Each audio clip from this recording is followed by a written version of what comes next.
하늘의 귀한 놀라운 사랑 영원히 잊지 못할 귀한 사랑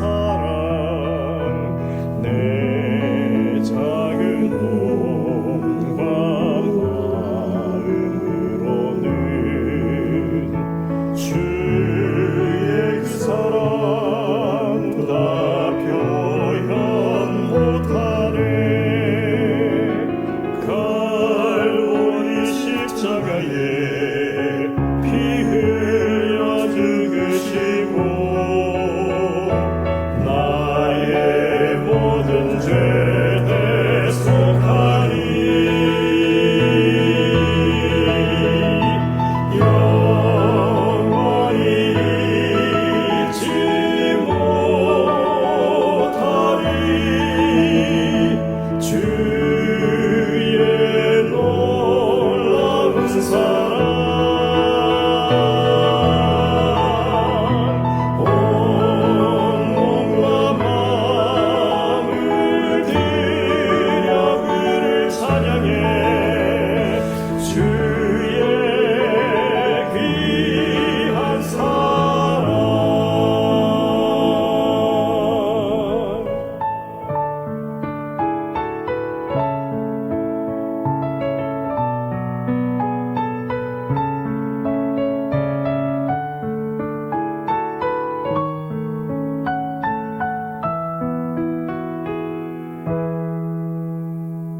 저 하늘의 귀한 놀라운 사랑 영원히 잊지 못할 귀한 사랑 내 작은 몸과 마음으로는 주의 그 사랑 다 표현 못하네. 갈보리 십자가에 피 흘려 죽으시고 나의 모든 죄 대속하니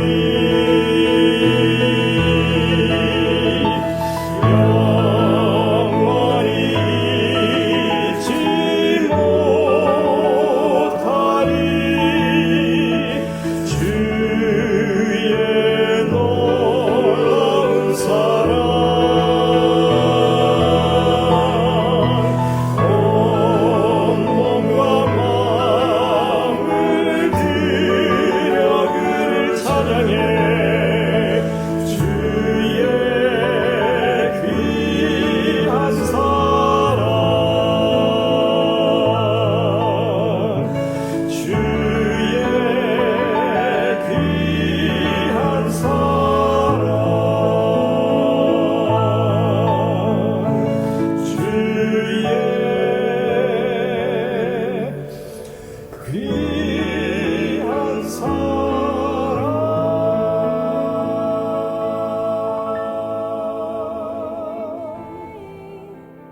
He will do something new today. God will make a way where there seems to be no way. He works in ways we cannot see. He will make a way for me.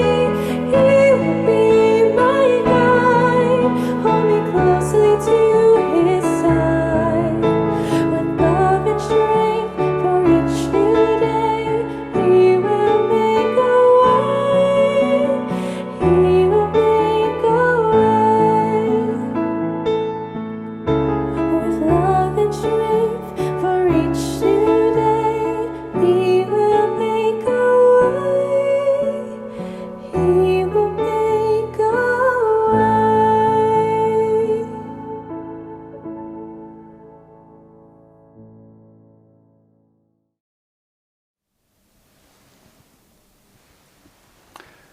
안녕하십니까. 10월 21일 10월에 드리는 세 번째 금요일 안식일 환영 예배에 함께 하시기 위하여 방송에 동참하신 여러분들을 환영합니다.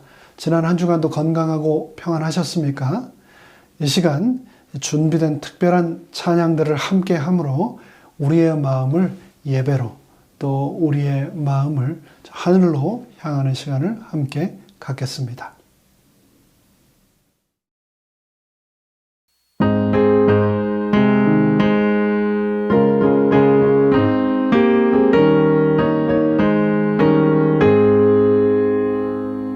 죄에서 자유를 얻으려면 보혈의 능력 힘입어라. 시험을 이기는 승리되니 참 놀라운 능력이로다. 주의 보혈 능력 그도다. 주 예수 믿어라.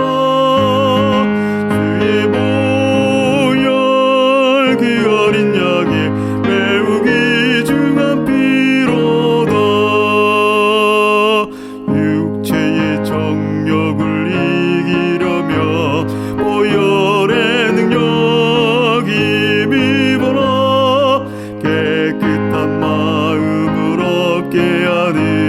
참 놀라운 능력이로다.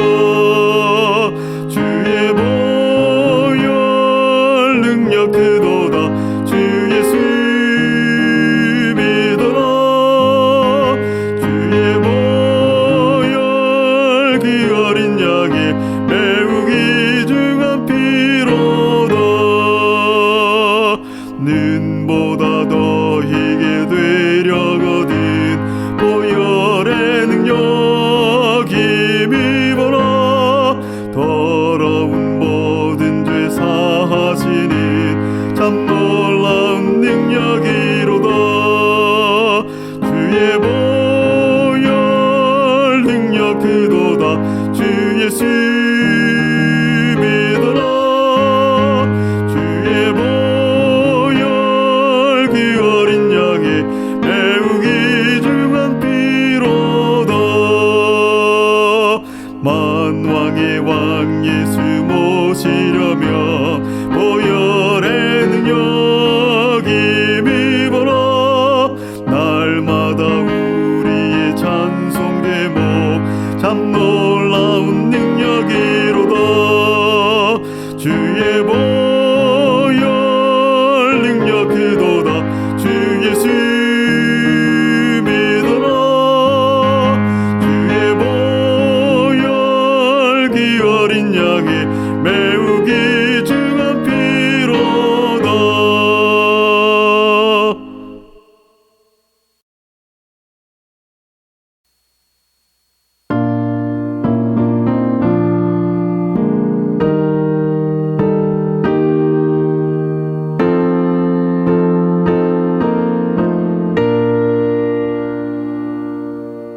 너의 하나님 여호와가 너희 가운데 계시니 그는 구원을 베푸실 전능자시라.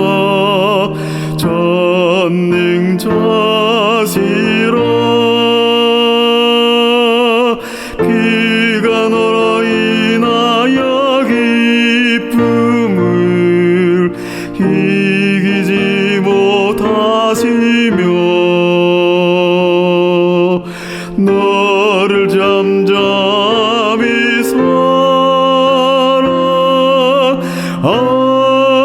사랑하시며 즐거이 부르며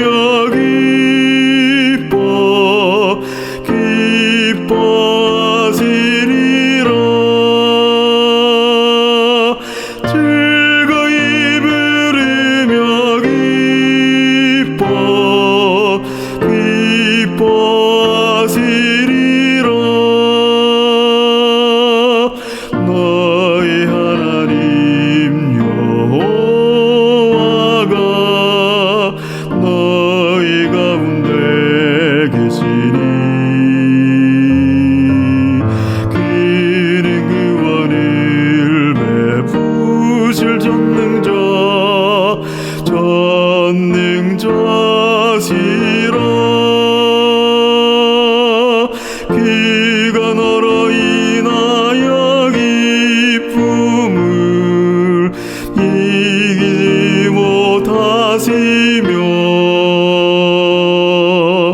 너를 잠잠히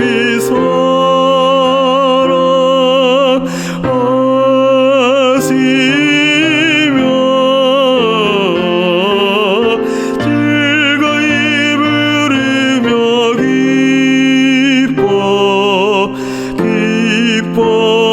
기뻐하시리라. 즐거이 부르며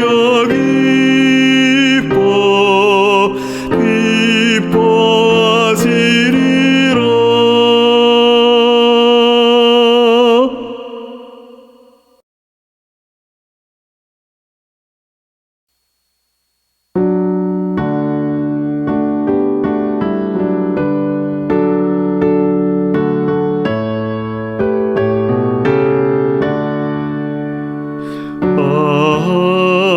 하나님의 은혜로 있을 데 없는 자 왜 그 속하여 주는지 난 알 수 없도다.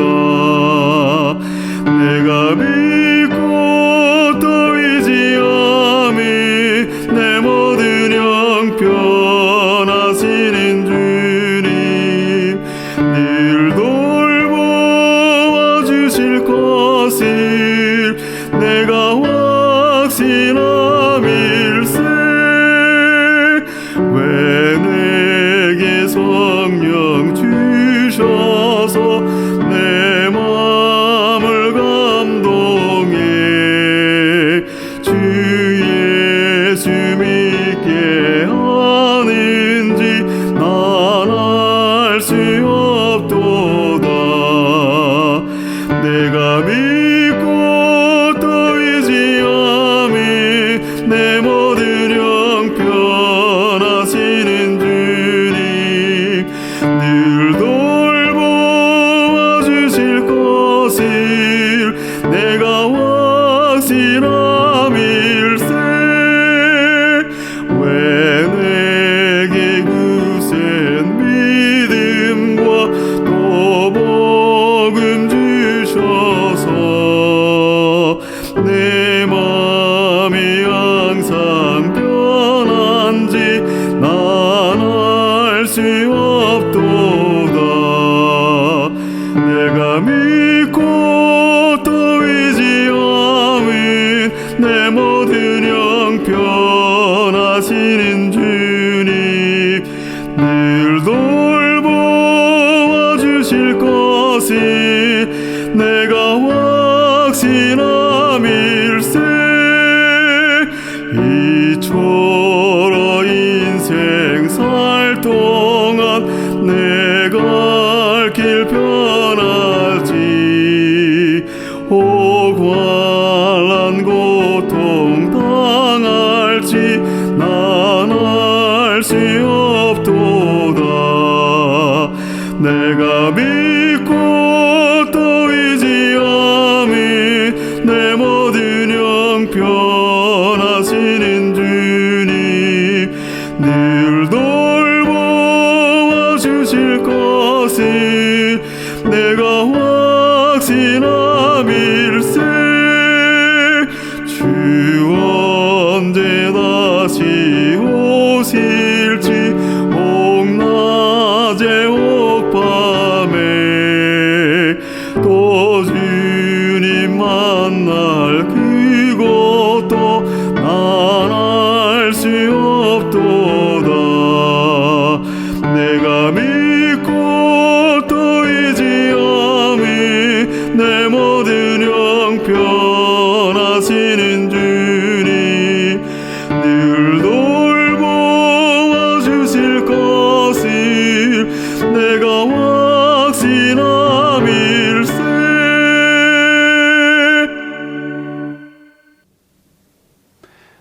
이제 시작되는 첫 기도를 유진희 집사님께서 인도해 주시겠습니다.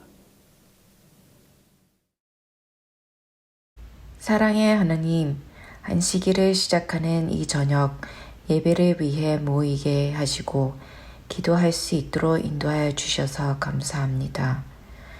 지난 한 주도 사랑과 은혜로 저희들을 잘 보살펴 주셔서 감사합니다.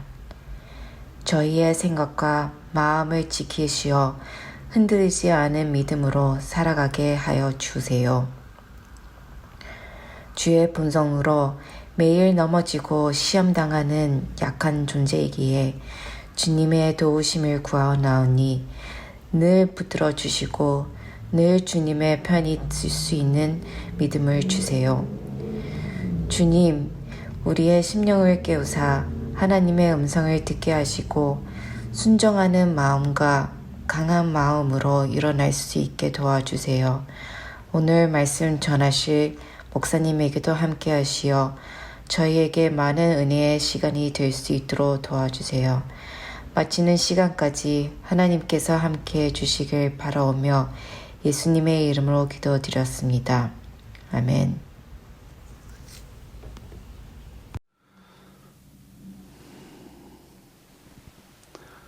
다시 한번 인사드립니다. 성도 여러분 안녕하십니까? 행복한 안식일입니다. 지난 한 주간 또 얼마나 수고가 많으셨습니까? 생업의 현장에서 또 여러 우리가 예상하지 못했던 여러 상황들 가운데서 얼마나 또 지치고 힘드셨습니까? 하지만 이 시간만큼은 모든 것을 다 내려놓으시고 하나님의 말씀 속에서 발견되는 생명으로 우리가 완전히 회복되기를 바랍니다. 이제 준비된 특별한 말씀을 통하여 우리 모두가 하나님을 반드시 만나는 축복의 경험 우리 모두 하게 되기를 간절히 바라면서 특별한 찬양 또 준비된 첫 찬미 함께 하도록 하겠습니다.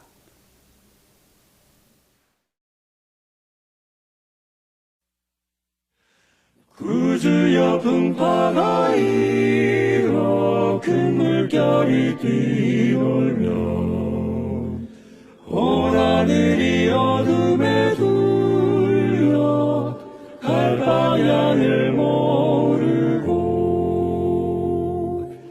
우리가 죽게 된 때에 안 돌아봅니까? 깊은 바다에 빠지게 되니 주 구원해 주소서. 아바라마 물결아 잔잔해 잔잔해 사나운 물결이 뛰놀며 또 험악한 원수가 일어나되 주 평안이 잠들어 누신데 뒤엎어놓을 능력이 없도다. 주 예수 품과를 향하여 잔잔해 잔잔해 주 예수 능력이 크시니 다 잔잔해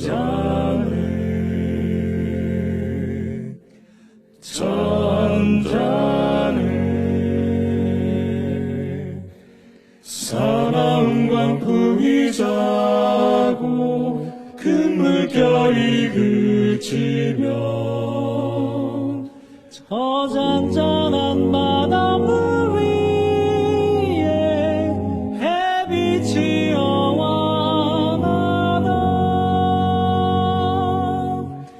이같이 내 맘의 풍파 안정케 하시고 복된 항구에 내릴 때까지 늘 떠나지 마소서. 아바라마 물결아 잔잔해 잔잔해 잔잔해 사나운 물결이 뛰놀며 또 험악한 원수가 일어나되 주 편안히 잠들어 누신대 비와 번을 능력이 없도다. 주 예수 분파를 향하여 찬양해 찬양해. 주 예수 능력이 크시니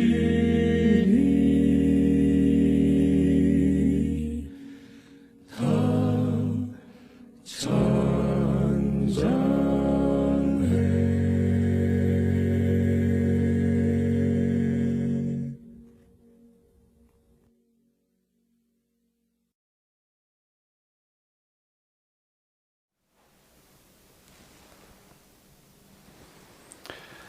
안녕하십니까? 행복한 안식일입니다. 축복의 안식일이 시작되는 이 시간, 영상을 통하여 함께하는 예배에 동참하신 여러분 모두를 예수님의 이름으로 환영합니다. 오늘은 사무엘상 25장을 본문으로 하나님의 생명싸개라고 하는 제목의 말씀을 나누도록 하겠습니다. 이 시간 세상의 모든 근심과 걱정을 내려놓고 하늘에서 준비하신 특별한 축복에 풍성하게 경험하게 되시는 그런 시간 되시기를 간절히 바랍니다. 옛날 한국 문화가 그랬듯이 성경도 남성이 주도하던 문화적 배경에서 기록되었기 때문에 대부분의 등장인물도 또 활약상들도 또 기여도도 대부분 남성 위주로 기록되고 또 그렇게 해석되어 왔습니다. 네, 오늘의 본문 사무엘상 25장에도 여러 인물들이 등장하는데요. 어김없이 남성 다윗이 등장하고 또 그를 따르는 600여 명의 전사들이 등장하고 또 나발이라고 하는 인물이 등장을 합니다. 근데 유독 우리의 시선을 끄는 한 인물이 있는데 그는 남성이 아니고 여성이었습니다. 그 여성이 누구인지 이제 다 함께 본문 속으로 들어가 보도록 하겠습니다. 오늘의 본문 사무엘상 25장을 보면 사막 한가운데 다윗 앞에 무릎을 꿇고 있는 한 여인이 등장합니다. 다윗의 눈에 살기를 띠고 분에 겨워 펄펄 뛰고 있는 그 광경 가운데 이 여인은 다윗의 길을 막고 그 앞에 무릎을 꿇고 있습니다. 모욕을 당한 다윗은 복수를 하기 위해 격분한 400여 명의 완전 무장을 한 살기충천한 전사들을 데리고 다윗은 그 복수의 길을 가는 중입니다. 근데 갑자기 혈혈단신으로 이 여인이 이 무시무시한 전사의 대부대를 맨몸으로 홀몸으로 가로막고 있는 것입니다. 이야기는 다시 시간을 거슬러 올라갑니다. 사무엘상 25장 1절을 보면 정신적 또 영적 지도자이며 멘토 역할을 했던 사무엘이 죽어서 의지할 곳 없어 하는 다윗이 바란 광야로 도망하는 장면이 등장합니다. 골리앗을 물리치고 왕의 사위가 되고 선지자로부터 미래의 왕으로 기름 부음을 받았던 다윗이 이유도 모른 채 사울 왕의 미움을 받아 지금은 지명 수배자가 되어 생명을 건사하기 위해 사막의 도망자 신세가 된 겁니다. 그 와중에서도 다윗은 좋은 일을 하고 있었는데 그를 따르는 젊은이들을 모아 선한 사마리아 인단을 결성했던 겁니다.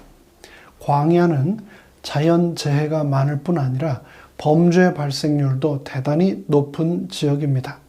강도들이 자주 출몰해서 여행자들을 약탈했고 두둑한 지갑이나 값 나가는 물건이 있을 것 같은 사람들을 습격하곤 했습니다.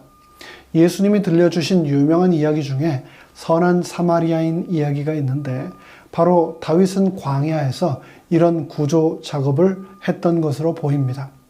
다윗이 나발이라는 부유한 목축업자를 알게 된 것도 이 선한 사마리아인단 활동 때문이었습니다. 3절에 보면 나발은 마온 사람, 갈멜의 땅 부자라고 기록을 하고 있습니다. 그가 소유한 양이 3,000마리, 염소가 1,000마리나 되는 갈렙 자손 중에 거부라고 했는데, 계속해서 말하기를 나발은 무자비하고 속이 좁은 사람, 또 다른 말로 미련하고 욕심이 많은 사람, 악한 행실과 둔한 생각뿐인 사람이라고 성경은 기록하고 있습니다. 나발이라고 하는 이름의 뜻은 미련한 자, 즉 바보라고 하는 뜻이라고 25절이 기록하고 있는데요. 어떻게 사람 이름을 그렇게 짓나라고 의문이 들 수도 있지만, 한국에서도 보면 옛날에 무병장수를 염원하며 일부러 사람의 이름을 천하게 짓는 경우들이 많았음을 종종 볼 수 있습니다. 이름이 너무 귀하면 운명을 관장하는 하늘이 시기해서 일찍 명을 앗아간다라고 하는 생각에 이름을 그렇게 일부러 천하게 지었다라고 하는데요. 고종 황제의 아명도 그래서 개똥이였다라고 합니다. 근데 개똥뿐이었겠습니까? 그 외에도 소똥이, 말똥이, 마당쇠 이런 이름들이 아주 흔하게 옛날에는 사용되었었습니다. 다시 본문으로 돌아가서 광야의 목축업자들, 부자들에게는 가장 큰 문제가 무엇이었을까요? 그들은 안전한 펜스도 게이트도 없었습니다.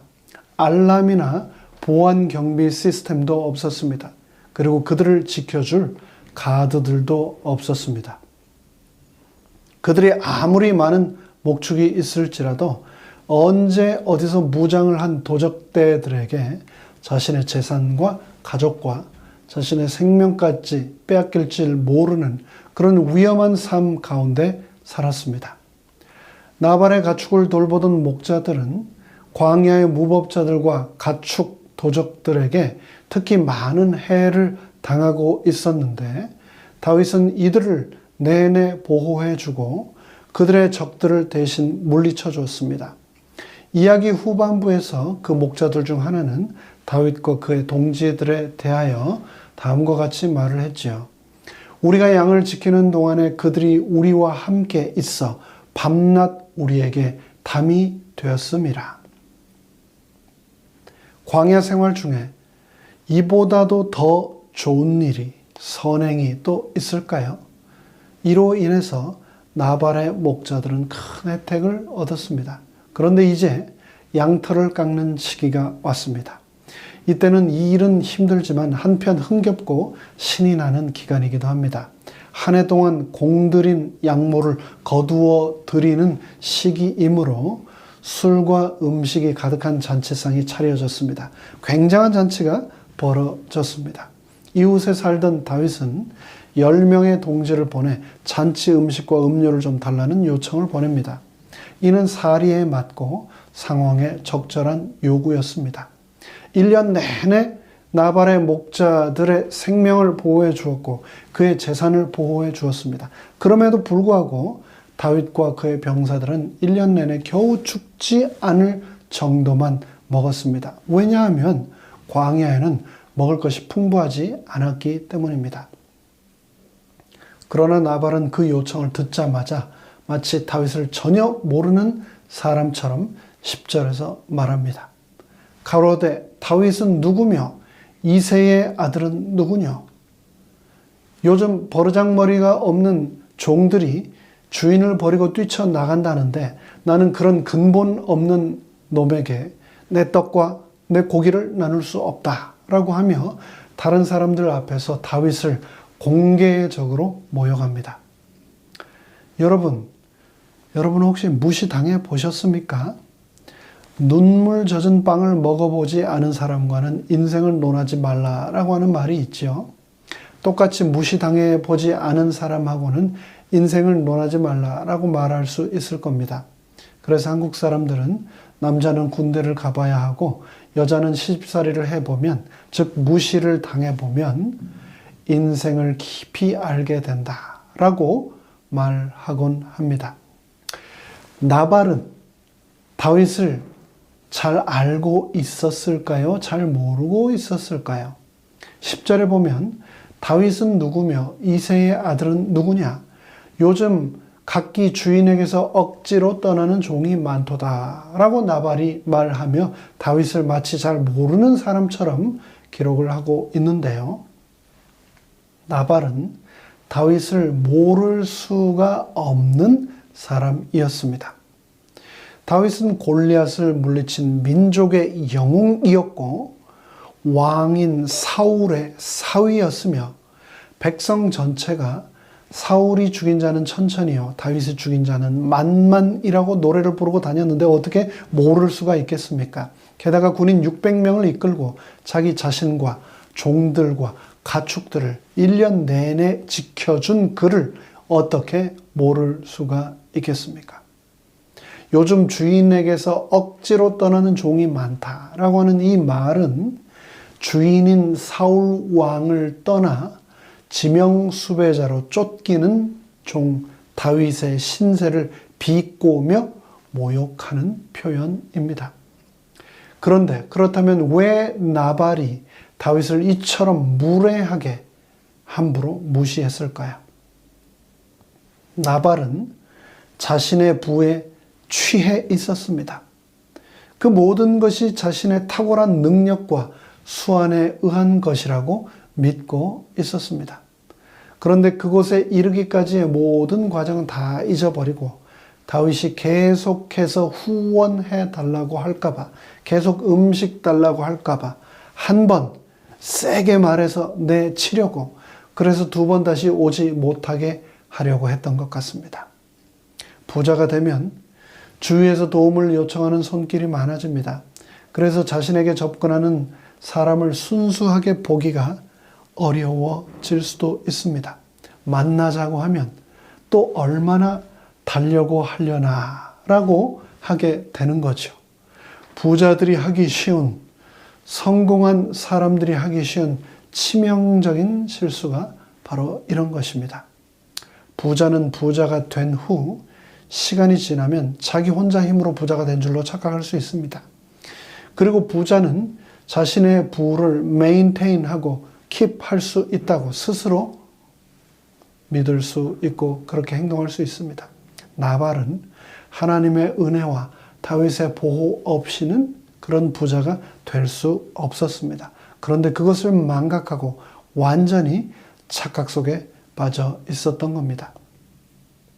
하나님은 나발을 통한 이 무시를 통하여 다윗을 연단시키고자 하셨지만 그렇게 무시당하자 다윗은 통제력을 잃어버리고 폭발하고 말았습니다. 다윗은 무시당했다는 그 사실 때문에 분노에 사로잡혀 이성을 완전히 잃어버리고 벼랑 끝에 서 있었던 겁니다. 그런 다윗은 세 가지 위기에 직면해 있었습니다. 첫째, 그는 영적 위기에 처해 있었습니다. 영적인 지주이며 버팀목이었던 사무엘이 죽고 그는 영적으로 의지할 사람이 한 사람도 없게 되었습니다. 둘째, 그는 육적인 위기에 처해 있었습니다.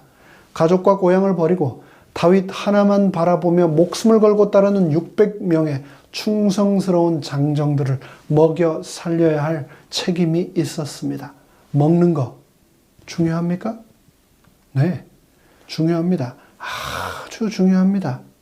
훌륭한 지도자의 중요한 자질 중에 하나가 바로 따르는 사람들을 잘 먹여야 한다는 겁니다. 이사할 때요, 이삿짐 인부들에게 간식 잘 주지 않으면 살림을 함부로 날라서 다 망가집니다. 옛날 시골에서 모내기 할 때도요, 실참을 이 간식을 잘 주지 않으면 모를 제대로 일꾼들이 안 심어서 모가 둥둥 떠다녔습니다. 사장님이 직원들을 잘 안 먹이면 공장에서 불량품들이 마구마구 쏟아져 나옵니다. 3일을 굶지 않으면 담 넘지 않을 사람이 없다라고 하는 한국 옛 속담도 있지 않습니까? 다윗은 날마다 그 600명의 직원들 월급 주느라 매 끼니 때마다 사막에서 그 사람들을 먹이느라 뼈골이 빠졌을 겁니다. 그런 다윗에게 나발은 모멸차게 빵 한 덩어리도 주지 못하겠다라고 거절하고 있는 겁니다. 다윗은 정말 큰 위기에 처했습니다. 그리고 셋째, 다윗은 정신적 위기에 또 처했습니다. 장인이 이유 없이 자신을 미워하고 죽이려 하고 아내였던 미갈이 다른 남자에게로 떠나버렸습니다. 그리고 그는 지금 지명 수배자로 쫓기고 있습니다. 그런 극한의 스트레스 상황에서 나발이 불을 지른 겁니다. 은혜를 원수로 갚고 선을 무시와 모욕으로 되돌리는 이 나발이 결국 도화선이 되어 다윗은 폭발하게 되었던 겁니다. 다윗은 분노가 머리끝까지 치솟았습니다. 칼을 차라! 부하들에게 즉각 명령을 내렸습니다. 이런 모욕은 피로써 갚아 주겠노라 라고 결심합니다. 자신의 600명의 전사들 중 그 중에서도 400명을 불러 완전 군장 무장을 시키고 나발의 집을 박살내기 위하여 쳐들어갑니다. 그리스도인의 사랑을 보여주고 나누어주고 그의 생명까지 지켜주었는데 불구하고 자신을 모욕하는 이 배은망덕한 늙은이를 다윗은 칼로 쳐서 난도질해 죽일 참이었습니다. 나발의 야비함이 다윗 속에 있던 야비함을 건드려 깨웠던 것입니다. 22절에서 다윗은 말하기를 내가 내일 아침까지 그에게 속한 모든 사람 가운데 남자들을 하나라도 남겨둔다면 나 다윗은 하나님께 무슨 벌이라도 받겠다라고 말합니다. 이제 나발은 죽은 목숨이나 다를 바 없었습니다. 여러분이 다윗이라면 어떻게 하시겠습니까? 어떻게 하는 것이 하나님의 뜻일까요? 다윗은 이성을 잃었습니다. 다윗은 하나님의 기름 부음 받은 자로서의 정체성을 잃어버렸습니다.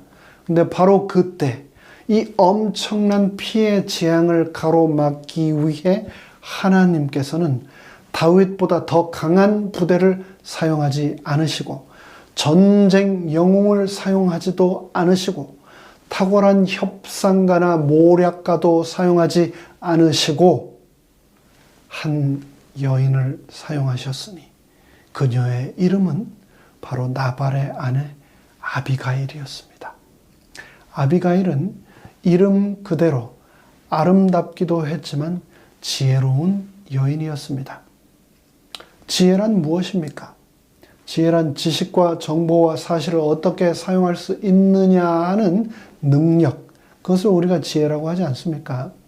지식을 언제 어떻게 누구에게 어떤 방식으로 사용하느냐에 따라서 그 사람이 지혜로운 사람인지 아닌지를 분별할 수 있습니다. 아비가일이 왜 지혜로운 사람이라 기록되었을까요? 세 가지 이유를 살펴보겠습니다. 첫째, 23절에서 보는 바와 같이 아비가일은 때를 아는 여인이었습니다. 지난 안식일에도 말씀드린 것처럼 지혜란 타이밍, 때를 아는 것입니다. 지금 해야 하는지 나중에 해야 하는지를 분별하는 사람, 시의적절하게 행하는 사람, 아무리 중요한 일이라도 시기를 놓치거나 아니면 엉뚱할 때 하면 아니함만 못한 경우가 많습니다. 아비가일은 상황을 알게 되자 그 결과를 예상하고 빠르게 움직입니다. 다윗의 분노를 가라앉히기 위해 재빨리 필요한 조치를 취했습니다. 잔치 음식을 가득 싸서 다윗을 만나기 위해 즉시 길을 떠났습니다. 18절에는 다음과 같이 기록합니다. 아비가일이 급히 떡 200덩이와 포도주 2 가죽 부대와 잡아 준비한 양 5과 볶은 곡식 5 세아와 건포도 100송이와 무화과 뭉치 200을 취하여 나귀들에게 실었다라고 말입니다. 그리고 광야 한가운데서 다윗을 만나자 황급히 나귀에서 내려 무릎을 꿇고 공손하게 예를 갖추어 얼굴에 땅을 대며 말합니다.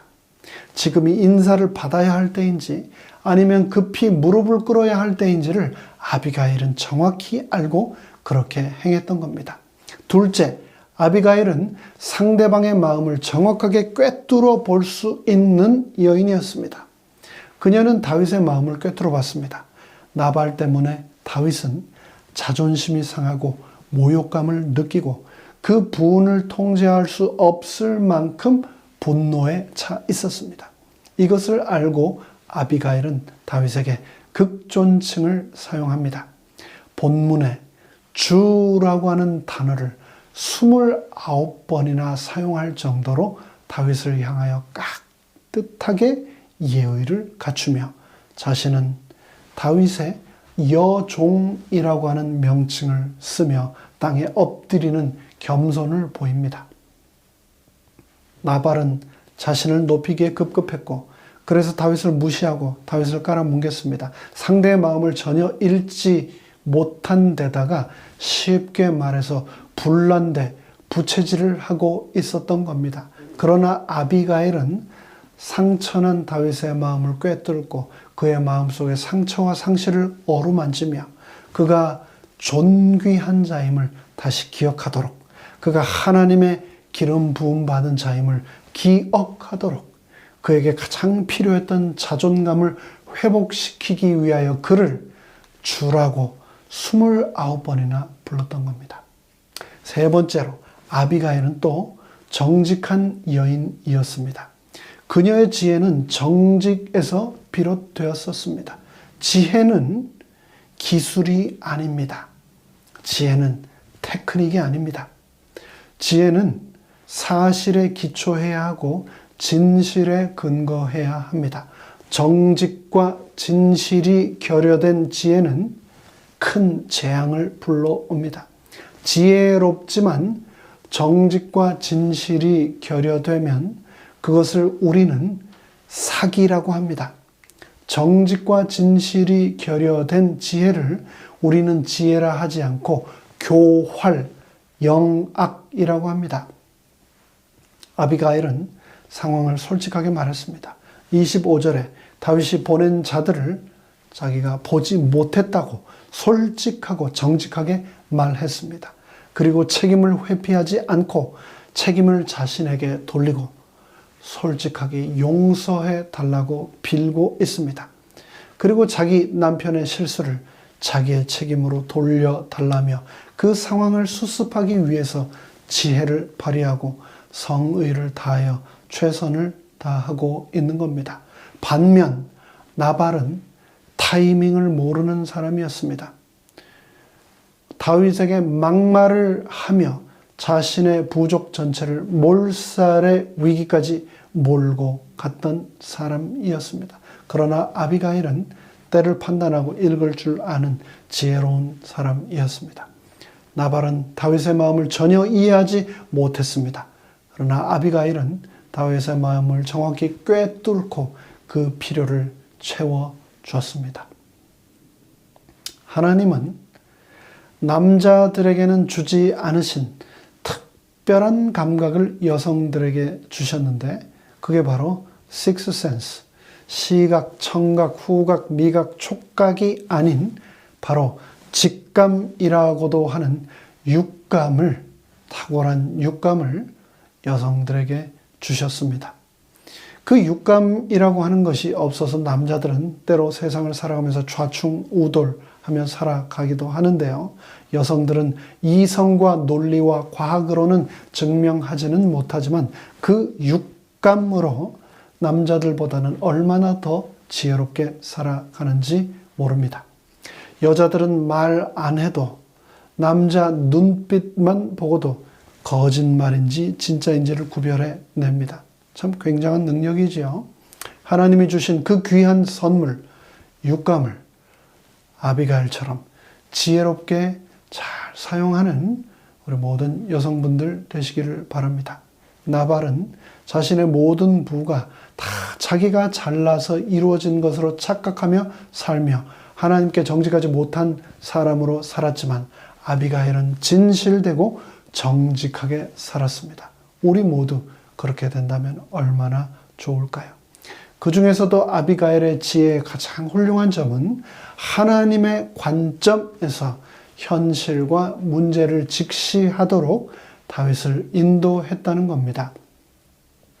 닥친 상황과 문제를 하나님의 관점에서, 하나님의 시점에서 다윗으로 하여금 바라보게 했다는 겁니다.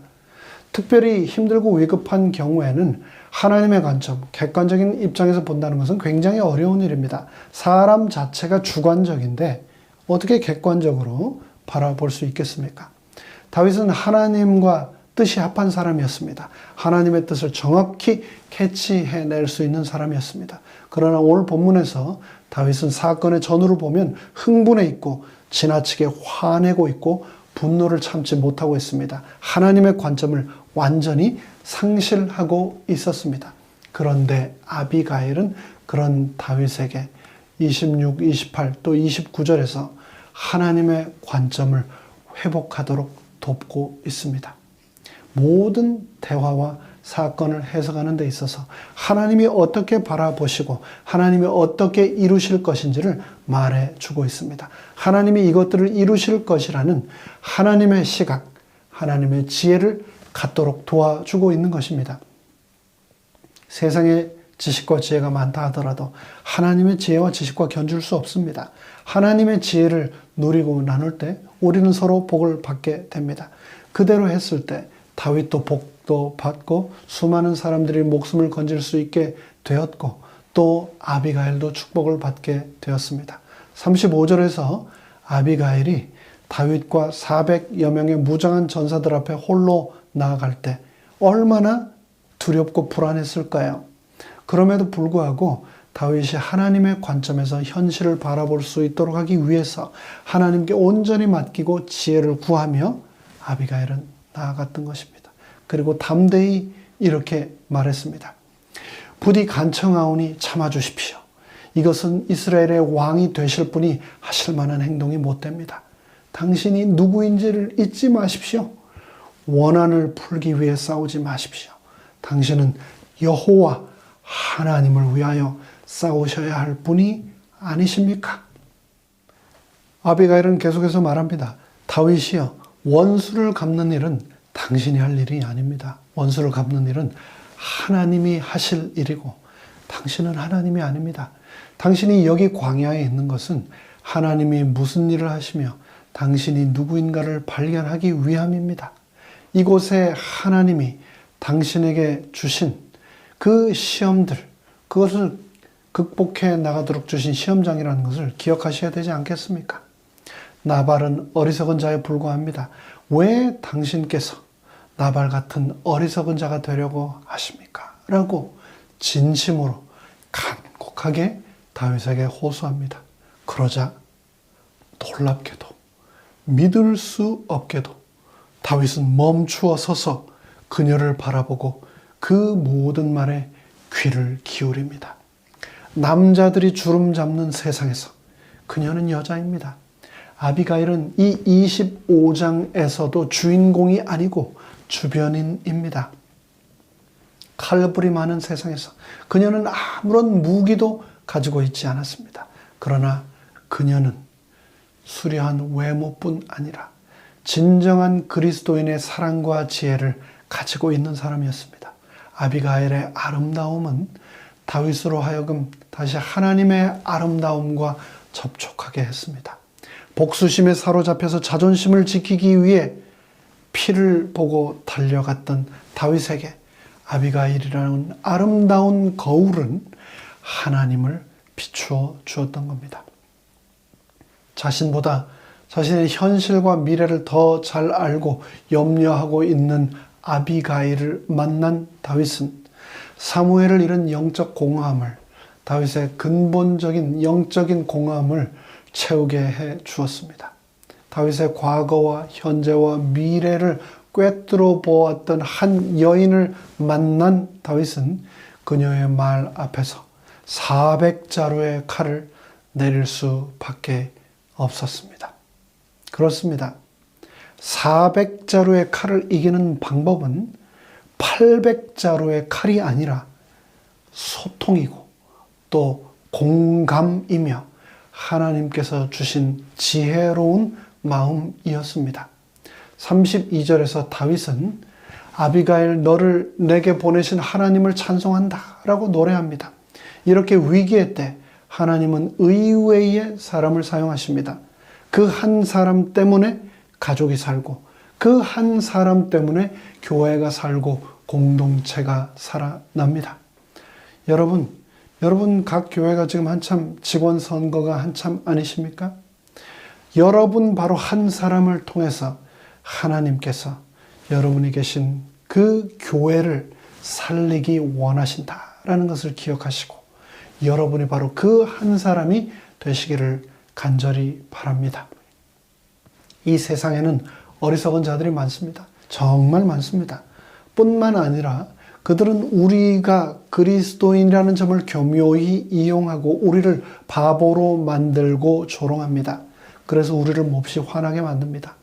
그런 그들을 바로 잡아 주겠노라고 나서면서 우리 자신도 그들과 같은 어리석은 악독함에 빠지는 때가 혹 종종 있지 않으십니까? 다윗은 기도를 통하여 나발을 향한 복수의 치명적인 유혹에서 벗어날 수 있었습니다. 오만불순하고 저속한 갈렙 족속의 개와 같은 나발이 어리석은 자라는 사실이 파악되었으면 그 다음에 우리는 그런 사람에게 이용당하거나 말려들어 죄를 지어서는 안 됩니다. 세상에는 세 종류의 사람이 있습니다. 첫째, 나발처럼 분노를 일으키는 사람이 있고, 두 번째로 다윗처럼 분노의 감정에 격동하는 사람이 있고, 세 번째로 아비가일처럼 분노를 가라앉히는 사람이 있습니다. 여러분은 어떤 종류의 사람이십니까? 35절에서 다윗은 아비가일에게 이르되 너의 집으로 평안히 돌아갈지어다. 내가 너의 말을 듣고 너의 청을 허락하노라 라고 하며 돌아갔습니다. 그리고 36절에 보면 아비가일이 잔치집으로 돌아갔으나 나발이 술에 너무나 취하여 아무 말 하지 않다가 37절 다음날 술이 깬 후에 모든 지난 이야기들을 다 듣고 나발은 400명의 사막의 전사가 자신을 찾아와 자신과 자신의 모든 남자들이 죽을 뻔했다라고 하는 그 소식을 듣고 겁에 질려 심장이 죽고 온몸이 돌덩어리처럼 되었다가 열흘 만에 죽었다라고 성경은 기록하고 있습니다. 너무나 억울하고 분해서 교회에 앉아있지만 머릿속은 온통 복수심에 불타거나 치욕감에 혹시 몸을 떨고 계시지는 않습니까? 무시당한 것 같고 또 이용당하는 것 같다. 너무 마음이 아프십니까? 죄를 죄로 갚지 마시고 그 죄악에 참여하지 마시기 바랍니다. 로마서 12장 21절은 악에게 지지 말고 선으로 악을 이기라고 분명히 말씀하셨습니다. 하나님께서 하실 영역의 일을 침범하여 하나님을 슬프게 하지 마십시오. 아비가일처럼 아름다운 그리스도의 향기와 빛을 반사하여 복수와 분노를 용서로 변화시키는 진정한 지혜의 사람이 되시기 바랍니다. 그리스도의 거울이 되셔서 사람들이 여러분을 바라볼 때마다 하나님을 바라보게 발견하게 되기를 간절히 바랍니다. 진정한 힘에는 포용력이 있습니다. 감싸 안음이 있습니다. 아비가일의 리더십의 진정한 힘은 그녀의 은사, 즉 섬기는 삶을 통해서 발현되는 섬김의 은사를 통해 발현되는 것. 그것이 바로 예수님의 리더십, 바로 servant leadership, 섬김의 리더십이었습니다. 마태복음 20장 28절에서 인자가 온 것은 섬김을 받으려 함이 아니라 도리어 섬기려 하고 자기 목숨을 많은 사람의 대속물로 주려 함이라고 그분께서는 말씀하셨습니다. 이 자리에 함께 하신 우리 모두가 예수님을 닮은 섬김의 사람이 되기를 간절히 바랍니다. 임신한 엄마가 제일 먼저 준비하는 것은 싸개입니다. 베넷 저고리 싸개와 아기를 쌀 속싸개, 겉싸개입니다. 근데 그게 전부가 아닙니다. 여자가 어머니가 되는 순간 그들은 또 다른 싸개, 바로 생명 싸개를 준비합니다. 그리고 그 아이가 태어나는 순간부터 죽을 때까지 그 아이를 위해서, 그 아이의 생명을 위해 자신의 생명으로 감싸주는 생명싸개로 아이와 함께 어머니는 태어납니다. 사무엘상 25장 29절에서는 사람이 일어나서 내 주를 쫓아 내 주의 생명을 찾을지라도 내 주의 생명은 내 주의 하나님 여호와와 함께 생명싸개 속에 쌓였을 것이요 내 주의 원수들의 생명은 물매로 던지듯 여호와께서 그것을 던지시리이다 라고 말하고 있습니다. 아비가일은 위기에 처했던 다윗에게 당신의 생명을 하나님이 생명싸개로 싸고 계시며 그 어떤 원수로부터도 하나님께서는 지키실 것이라고 생명을 선언했습니다. 지혜로운 여인 아비가일은 하나님이 주신 은사를 사용해서 자신과 수많은 사람들을 파멸과 죽음으로 몰고 갈 뻔했던 다윗을 생명싸개로 감쌌습니다. 연약한 작은 여인의 사랑의 생명싸개가 분노가 들끓었던 400명의 전사들의 살기 시퍼랬던 검들을 감쌌습니다. 성 프란시스코의 기도처럼 미움이 있는 곳에 사랑을, 다툼이 있는 곳에 용서를, 분열이 있는 곳에 일치를, 절망이 있는 곳에 희망을, 슬픔이 있는 곳에 기쁨을 심으며 위로받기보다는 위로하며 사랑받기보다는 사랑하며 살게 되기를 간절히 바랍니다. 이제 말씀을 마치겠습니다. 하나님은 저와 여러분을 생명싸개로 부르셨습니다. 우리 모두 하나님의 생명싸개로 살아가게 되시기를 간절히 바라며 말씀을 마칩니다. 하늘에 계신 저희들의 아버지 하나님, 전쟁터 같고 또 죽음의 칼날이 시퍼런 것 같은 이 세상을 생명싸개로서 생명을 품고 사랑을 품고 하나님의 뜻대로 살으라고 부르셨사오니 우리 모두 그렇게 살도록 축복하여 주시옵소서. 지혜로운 여인 아비가일처럼 살아가도록 은혜 베풀어 주시옵소서. 예수 그리스도의 이름으로 간절히 축원하옵나이다. 아멘.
주의 보혈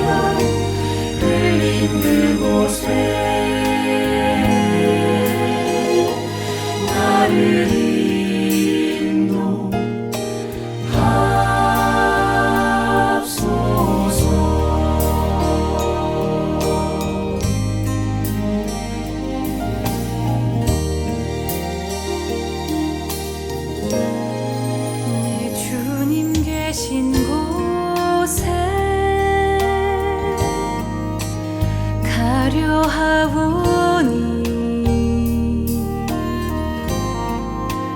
찬양 드립니다.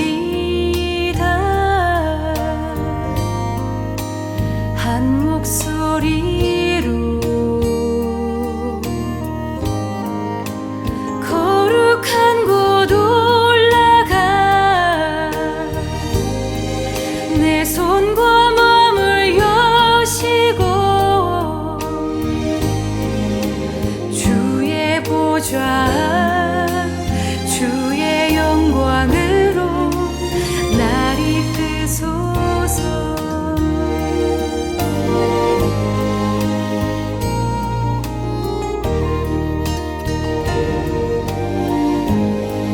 내 주님 계신 곳에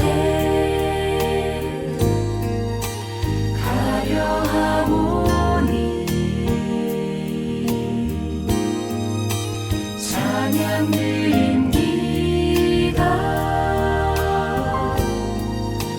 한 목소리로 거룩한 곳 올라가 내 손과 마음을 여시고 주의 보좌 주의 영광으로 날 이끄소서. 날 이끄소서.